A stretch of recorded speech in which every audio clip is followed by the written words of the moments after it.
The Premier League season has finally started. We're 1 week in, and it's my turn to give my 2025-2026 full Premier League table predictions. Who will push for the Champions League, who will push for the title, and who will unfortunately be relegated back down to the Championship. Let's find out. Firstly, it's important to remember that predictions have to account for the randomness of results. So, doing everything based on what should happen is boring, and that's just not what's going to happen. There's going to be one team that is way better than we think, and there's going to be one team that is much worse. Like, look at Man United, look at Tottenham, look at Nottingham Forest last season. They're all great examples of just like not being able to predict accurately. So these are my picks. They could be very wrong. These are also coming post the first match week. I wasn't able to get this done in time. So just take that into account. Let's get into it. So firstly, we have the relegation candidates. I think there's four options here really that could be relegated. I think firstly, in 20th place, we have Burnley. I mean, I just don't see it at all happening for Burnley this season. I mean, their sporting director needs a big slap in the face, straight up. They lost James Trafford and have not found a good replacement for him. They lost CJ Egan Riley and also have not really found a good replacement. Broya and Broya and Ugochukwu Broya and Ugochukwu are incredibly boring and uninspiring signings. They don't really strike confidence in promotion. I mean, Ugochukwu got relegated last season with Southampton, so not great. Broya hasn't scored Premier League goals in a little while now. They just scream championship level to me. Like, Chelsea were very eager to just get them off their books. I just don't also see where the goals are in this Burnley team. They didn't re-sign 18-goal Josh Brownhill, which was a mistake. Like, this is legitimately going to be a season of just Southampton levels of bad for Burnley. I'll be very shocked if they don't finish 20th. Everyone I've seen do their predictions has actually put them in this spot. It's just not happening for them this year. Their signings, they've signed a lot. None of them particularly Premier League quality or like super good players that could really keep them up. Like, this is a tap-in for me. Next up in 19th place, I have Wolves. Now, this is kind of, an interesting one because they've been in the Premier League for a couple years now. But personally, I don't think Jorgen Strand Larsen can do it himself. I mean, he really doesn't have any help. Obviously, Wolves lost Mateus Cunha, and that's a big deal. They haven't really made a proper replacement. John Arias and Fer Lopez are both kind of risky signings. They're not like guaranteed options. They could easily both flop. Their midfield and their defense are also just very weak. Their wingback areas in particular, the signings they've made there, David Muller-Wolfe and Jackson Shatshawa, just not exactly the best options they could have signed for wingback. It seems like they're kind of just going with the cheap option. Like, I just don't see it as signings that keep them in the Premier League this season, especially when most Premier League teams are spending a lot of money, they're strengthening. Wolves haven't really done that. Their window just hasn't been ambitious. They needed like a big signing. They got all that Cunha money and haven't spent it very well. What I will say about Wolves though, Vitor Pereira is a very good manager. If there's any chance Wolves stay up this year, it's because he was able to really work with the options he has. But because of what they have, like, just look at their squad they played against Man City, just not good enough. I think they do get relegated this year. In 18th place, I have another team from last season, which is Brentford, which means I think two of the promoted teams will stay up. That's one of my big predictions. But yeah, here I have Brentford. Obviously, their squad has been completely ripped apart this summer. Brian Mbumo, Christian Norgard, Mark Flecken, Thomas Frank, their manager. Yoann Wissa is just done. Like, he will go. As of recording this, he's not gone yet, but he probably will be. Like, come the end of the window, he'll be gone. Keith Andrews as a manager too is just not Premier League proven yet. Now, this isn't necessarily a bad thing and he can't be discounted for it, but it could be risky. Like, it could work out really well for Brentford and he could keep them up and play good football. But also there's the more realistic option to where it just doesn't go as well as it did with Thomas Frank and he just doesn't really hit the ground running. And I don't want to see that, but I think it's a real possibility. The signing of Dongo Watara for over £40 million is crazy. And the question is, like, can he lead that line himself? Like, has he done enough in the Premier League to prove that he's the guy for Brentford? Don't know about that. I also struggle with their defense. It seems like Nathan Collins is being linked away with a move. He very much could stay. He just got handed the captain's armband. But if a big club comes calling, I could see him going. That leaves them with Coyote, who's only been in the Prem for 6 months, Van den Berg, Rico Henry, like just not exactly players that give you hopes of staying in the Prem. So I also think they get relegated. Kind of a punchy prediction, but I think 2 former Prem teams go down. Next up, I do have a promoted team, which is Leeds United. I think they'll be fighting with Wolves and Brentford, obviously, for this spot. I do actually think they manage it, though. This is coming after the Everton game where they looked pretty good. Their squad seems pretty ambitious. They seem to have enough strength and squad depth to stay up. It's important to remember they put up 100 points and 95 goals in the championship last season, and they only conceded 30. So, I mean, they're not strangers to scoring goals or winning games, which I think a team like this really needs. They also improved their goalkeeper, which was a pretty big issue. Lucas Pehi is much better than Melier, so that was a thing they needed to do, and they got done. Anton Stack could be a really good signing, super underrated. Tanaka, Nyanto, Piru, they could all very much prove to be Premier League quality. Nyanto's already played, but he's gotten more experience under his belt as a footballer. The only question I have is their defensive line. Is it good enough to stay in the Premier League? There's still some players that might not be Prem quality yet. I think they'll manage. I think with their goalkeeper and with how many goals they can put in the net, they could do it. I mean, they kind of bossed Everton, even in possession and in midfield. It looked kind of crazy. In terms of signings, they've also made a lot. No crazy big signings. Calvert-Lewin and Longstaff are kind of weird ones, but they do add Prem quality. They're not flashy signings at all, but if they can help them stay in the Prem for a year, and then Leeds can, spend a bunch more money next season to really strengthen their squad, I think that would be really smart for them. They also definitely have a stronger bench than other previously promoted teams in the past, which I think is necessary. I think they stay up. Let me know what you think about Leeds, though. Next, we move to the bottom half teams, the ones which I think are all kind of set to stay in the Premier League, but won't punch above 11th and get into the top half. The first one here, and the most obvious, is West Ham for me. Firstly, I mean, thank the Lord for Jared Bowen, because if they don't have him, it's relegation talks, like legitimately. They looked horrendous against Sunderland. Like, their team so badly needs pace in midfield. I mean, they're just slow. They just stand there like statues. Fulkrug, with a full season of fitness, though, could be a good player. I mean, there's no in between with Fulkrug. He either bags 20 Premier League goals this season or he bags like 2. Like, I just don't, it's one or the other. He's either going to be really good or really bad. He has kind of that, like, Erling Haaland quality when you watch him, where it just feels like out of nowhere he might just, like, get his head to a ball or, like, shoot from anywhere and score. But, like, he just doesn't a lot of the time. So it's kind of a weird player. I also question Hermansen as a pickup. Is he a Premier League quality goalkeeper? He's very much living off the PR from the Leicester Arsenal game at the Emirates last season. I've never seen a goalkeeper get so much praise from just like one game. That's kind of the reason he got bought from West Ham. Like, everybody thinks he's much better than he is because of that one game. Kind of hilarious. He didn't look good against Sunderland. He could be Premier League quality. I just don't know if I've seen it. They also very much have center back issues. Aguirre was out on loan last season, so like that's a question mark. Jean-Claire Todibo is pretty inconsistent last season. Kilman also inconsistent. He kind of needs to get it together this season because, I mean, what was going on last season?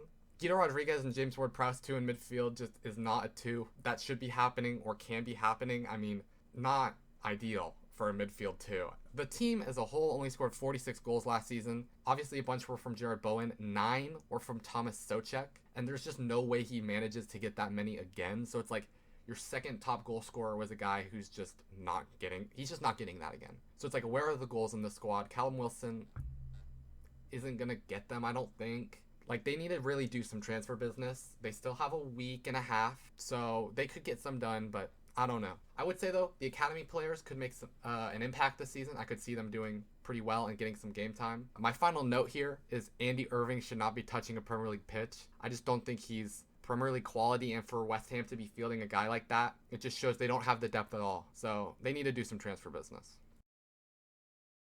Next up in 15th, I have Everton. Now, I will say, I've seen a lot of people placing them really high, 10th, 11th. I don't see it personally. Now, this is after the Leeds game where they looked kind of horrendous, so it very much could get better from here. But for me, the squad is just too thin. It doesn't have rotation. I just don't see where they mix it up every week. They scored the least amount of goals for a Premier League club that was not relegated last season, which was 42. Beto is not the guy to lead the line. He scored a decent amount of goals last season, but he looked bad against Leeds. Tierno Barry, obviously they signed to kind of be that striker, but Moyes has been saying he isn't ready yet. He's still very raw, so I'm interested to see like if he has a good season, how much he plays. For me, the core of the squad is also just aging. It's too old. Idrissa Gana Gueye, James Tarkowski, Michael Keane, like they're not getting younger and they're still very much starters that I all feel kind of could be improved upon. They also don't have like strong fullbacks. They need a right back. Mikalenko missed the Leeds game, so like they need depth because they played two fullbacks against Leeds that just aren't fullbacks. That's a problem. They could push higher, but I just think they lack the quality that the other teams have in the Premier League. The DM spots even are thin. In my opinion, I don't think they're going to do as well as everybody thinks, even under David Moyes. Next team is Bournemouth. Now, this is one that I think will drop from last season. It's important to know they lost practically their whole defense. Dean Howson, Ilya Zabarny, Milos Kerkez, Kepa. They even lost Dango Ouattara, which is a forward player, but still, they've made bank, which is crazy. They haven't really spent it. I will say, though, they kept all of their top goal scorers from last season. They kept Semenyo. They kept Evan Nilsson. They kept Kluivert. So offensively, they are still very strong, which is very good.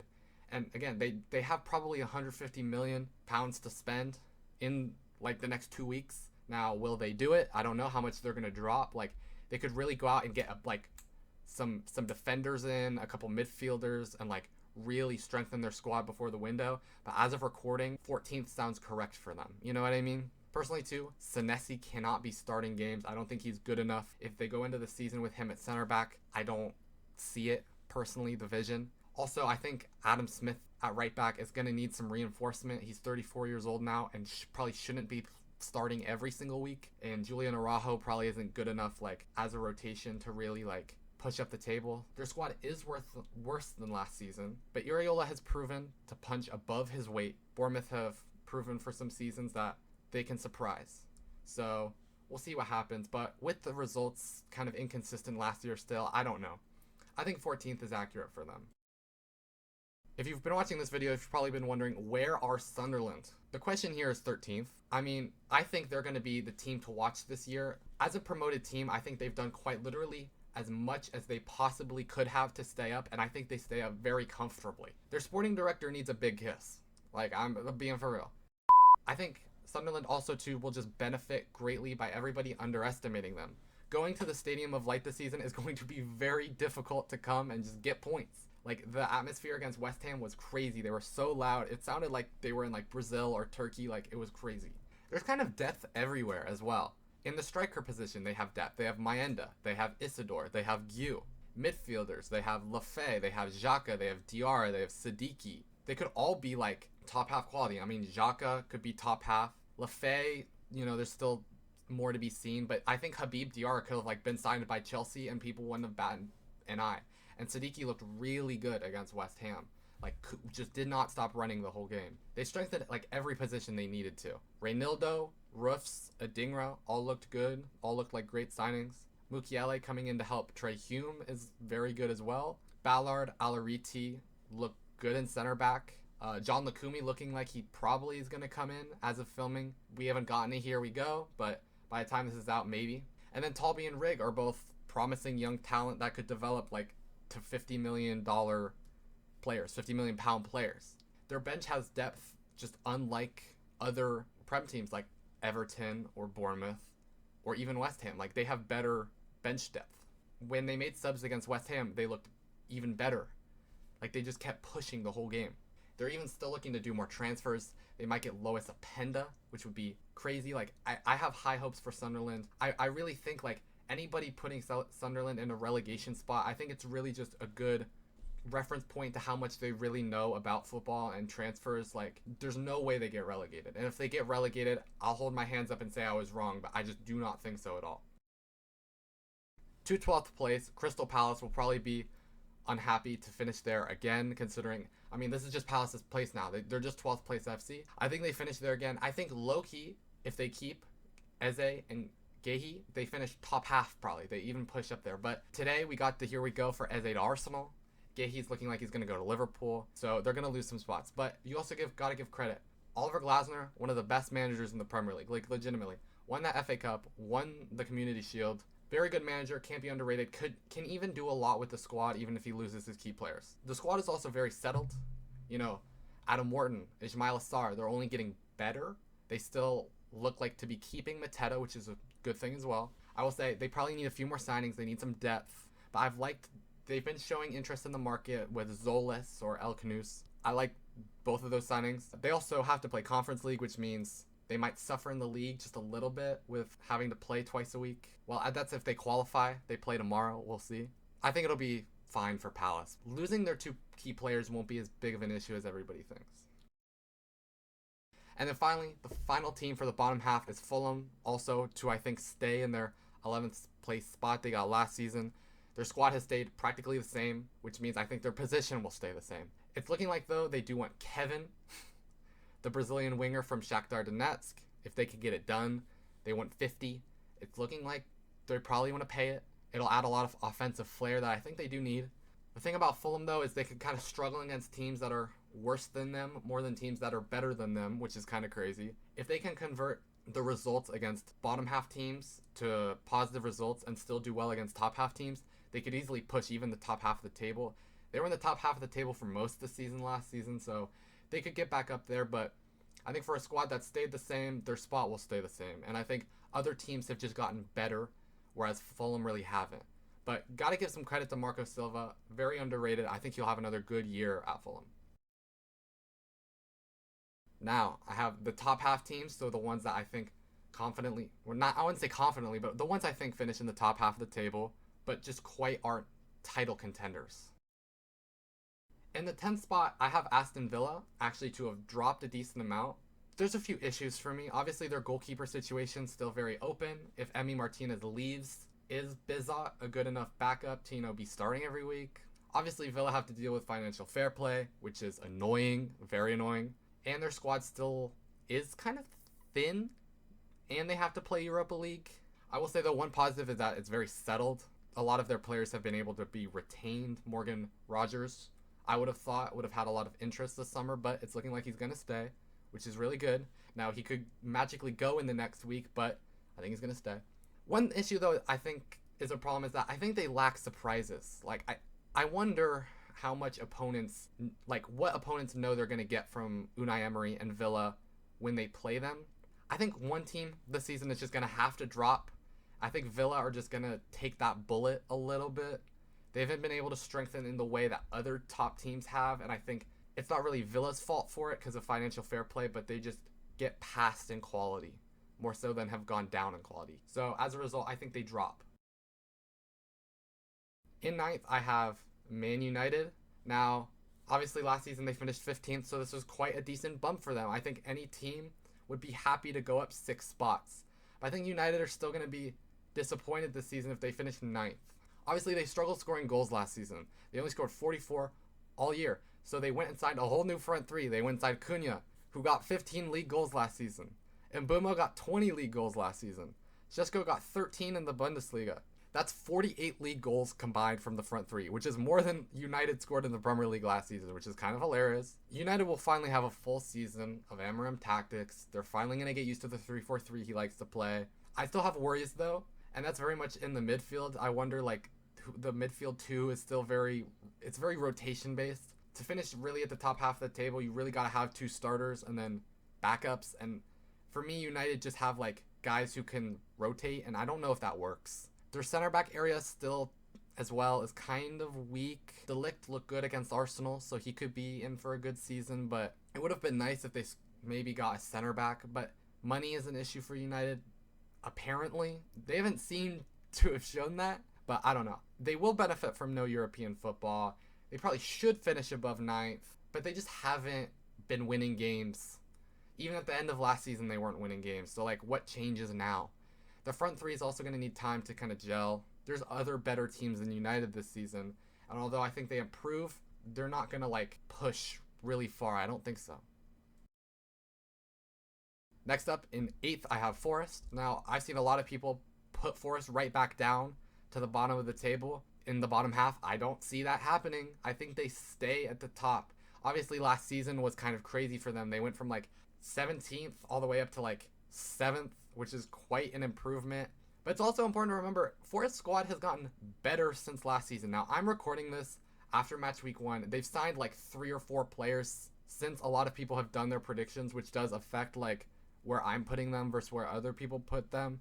But yeah, they only lost Alanga, and they've gained Hutchinson, McAtee, Douglas Luiz, Calamundo, Ndoye, and then the Botafogo players. They're all very good signings. I mean, Forest love to have depth, and they definitely have depth, especially playing Europa League. They're going to need it, and they have it. Chris Wood doesn't look to be stopping, scored 2 goals against Brentford. I think he could easily bag 20 again.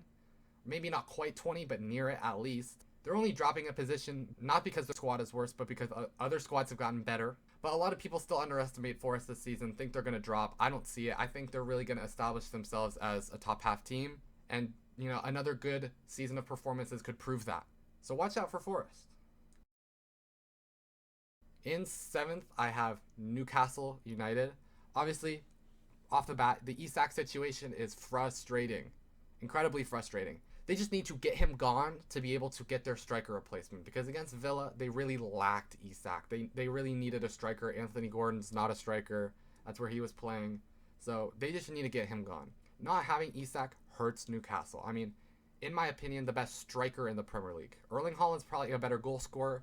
As a player, I think Isak's that little bit better. So obviously losing him for Newcastle is big.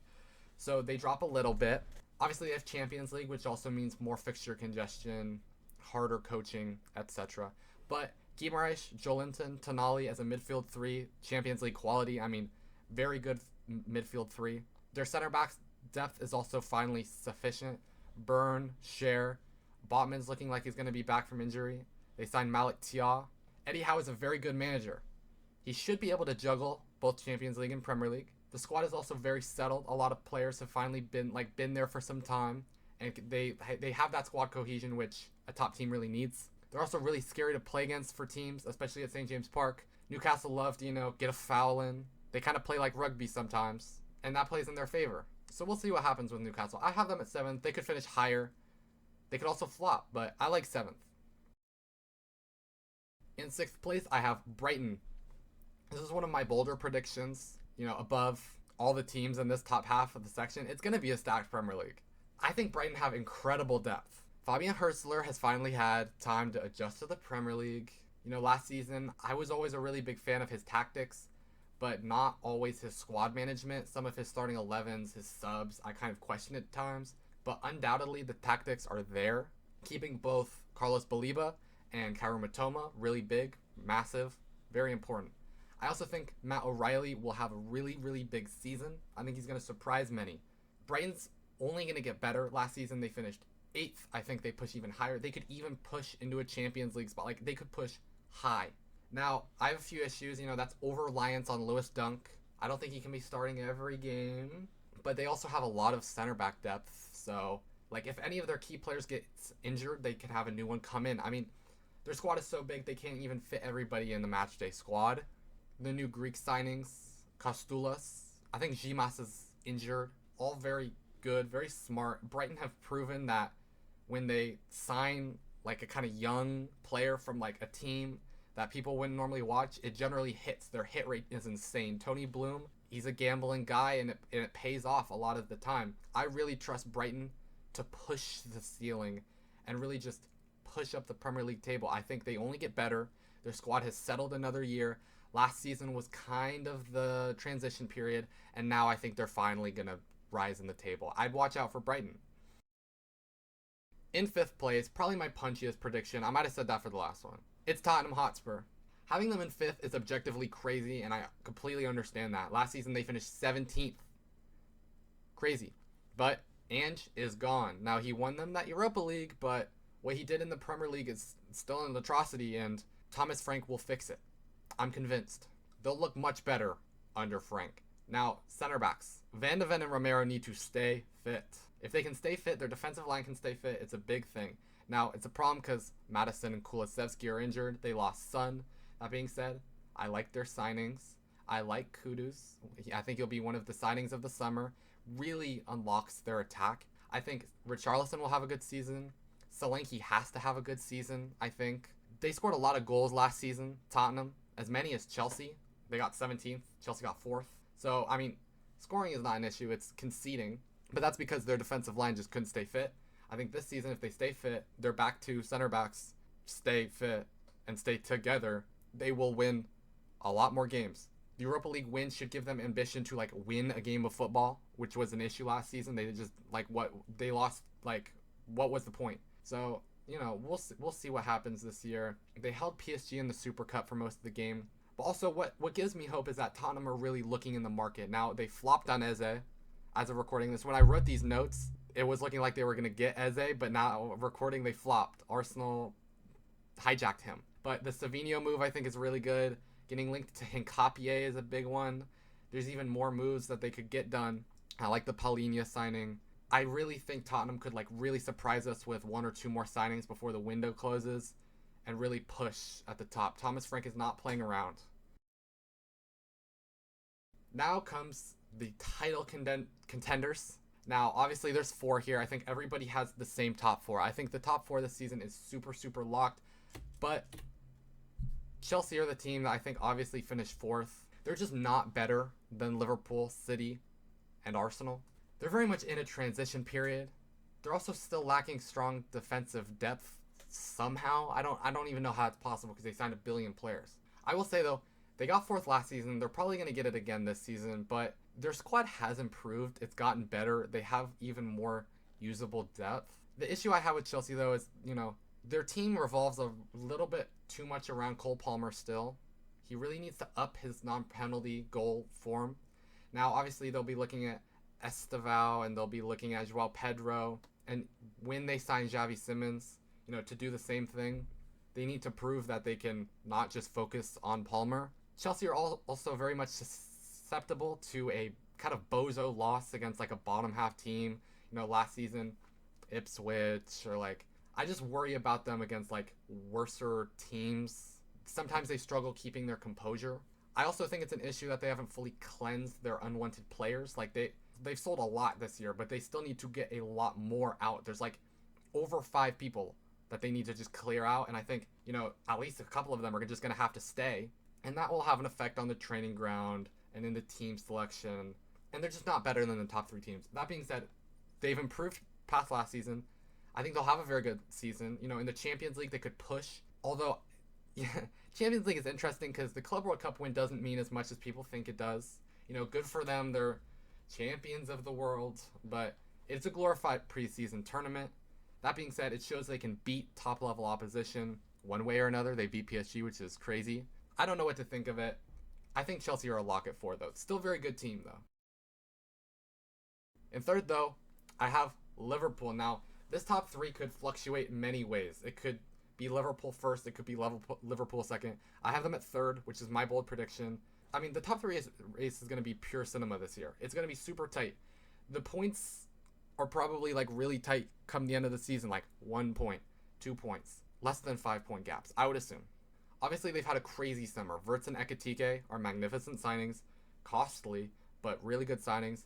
There's also probably a chance they get Isak, although I don't think they need him, nor should they sign him. They have other problems to address, and dropping over 9 digits on Isak, not worth it in my opinion. Offensively, they are the best team in the Premier League. They could bag 90 goals or higher. They could even like push towards 100. Like, it's crazy how much offensive ability they have. Although I will say, it's kind of hard to believe that Salah improves from last season. Obviously, Premier League player of the season. I just don't think he'll be able to replicate to the same extent he did last season, which I think is a problem. He could still do very well. He could bag over 20 goals, 10 assists, and that's still not as much as he did last season. Obviously, the worries are defensively. Kirkez and Frimpong, are going to have to defend. They're going to have to do the try to defend challenge. Difficult, right? Like, I worry about them on a counterattack, and it showed against Palace. It showed against Bournemouth. Konate is unable to stay fit, and he's proven that. So, I mean, big question mark. Also, he wants to leave on a free next season, it appears like. That's bad for team morale. Leone is a big question mark, too. What will he really offer this season? And Gahey is still not signed as of recording this. So, I don't know. They also, I think, need another 6. Sabazlai should not be playing there. He should be playing as an 8 The only real options at the sixth position are McAllister, Gravenberch, and Jones. I think they need another one, which means they just again shouldn't sign Isak. They easily could. They easily couldn't. I don't know though. I have them at third. Next up, in second place, I have Man City, which you know what that means. I have in first. We'll get to first, but firstly with Man City, you cannot underestimate City. You just can't. They looked kind of bad against Wolves, and they still slapped them 4-0. I mean, just bonkers. Rodri will also be returning, and he's one of the best players on the planet. I mean, he has a Ballon d'Or to his name. Best midfielder in the world. Reinders accompanying him will be crazy. Turkey is a really fantastic signing as well. Like, great value for money. City always seem to do this, where they get players for below market value. Now, you can say there's something shady to do with it, but I don't know. Holland will slap in 25 Premier League goals plus easily. Like, it just is a given at this point. I also think Oscar Bob, fully fit and available, will really surprise a lot of people, like how good he is. Like, I think City can lose Savinho and not have to sign a replacement because they have Bob. Phil Foden will obviously have to play better, and I think he will. City also get a full season of Omar Marmoush. Like, I think they have the best midfield in the Premier League, but their offensive line is also really good. Defensively, a little weak still. Center back options, I don't know. I just don't think they have enough to get the Premier League title because of Arsenal. It's now or never for them to win a title, and I think they do it. Now, this being said, I'm an Arsenal fan, so I see everything about Arsenal. So I have some bias here, but I really do think they will win the league this year. Obviously, they've gone second 3 years in a row. They're going to have to win at some point.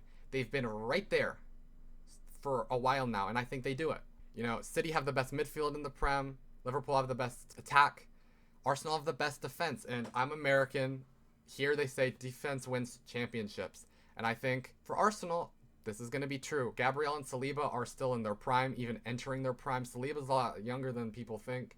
Gabriel is still very, very, very good. Like, one of the best one of the best center backs in the Premier League last season. The youth also is going to have a lot more experience. Lewis Skelly and Waneri have, like, last season under their belt. They finally adjusted to consistent Premier League football, and they'll be playing at a higher level. Also, Max Dowman could easily wiggle into the team and, like, play bonkers off the bat. We'll see. Martin Zubimendi and Victor Gyökeres are obviously big improvements from last season to start and come in and strengthen the Arsenal 11. The Arsenal team has gotten better. Eze has also come in, or will come in, and probably do the exact same thing. Gyökeres will bag goals. People are doubting him. It's important to remember last season, Arsenal got more points last season against the teams 1st to 7th than the ones who finished 8th to 13th, which means they're much worse against, like, last season they were worse against, like, the mid-table teams. Gyökeres is obviously playing in Portugal, scoring a lot against lower opposition. This is what Arsenal want. He should be the key to unlocking goals against low block teams. I think that's really why they signed him. I don't care if he doesn't bag against top teams, personally. They also have Havertz to sub on and do that, even though he got injured this morning as of recording. Eze will be really important as well to just give them attacking threat. He can kind of create anything from nothing, which is a trait that Arsenal really don't have in a forward. Their set piece threat is massive still. Raya is the most underrated goalkeeper in the Premier League still. Like, he's top 3 for sure. I think Arsenal have the best starting 11 in the Prem, and they've gotten a lot of depth this season. They've signed a lot of backups to really even improve their bench. They have gotten better this season, and I think they will show it. The United game is a good example of, like, that wasn't a game they should have won or even probably win in previous seasons, but this season they had the grit to grind it out. And I think we're going to see that a lot more with Arsenal this season, to where they just grind out dubs. Now, the issue is they still need to clear out some unwanted players for profit, and if they do that, they could generate nearly 80 million, which maybe gets them the money to get Rodrigo on a deadline day deal. I don't know. I'm an Arsenal fan. That's what I want. Don't know if it's realistic, but truly, I do think Arsenal win the Premier League. Let me know who you think is going to win the Premier League in the comments below. What's your table? Do you agree with my picks? Do you disagree? What do you think will be different? If you enjoyed the video, leave a like, subscribe, join the Royal family on the Red Royal Show. I'll see you next time, alright?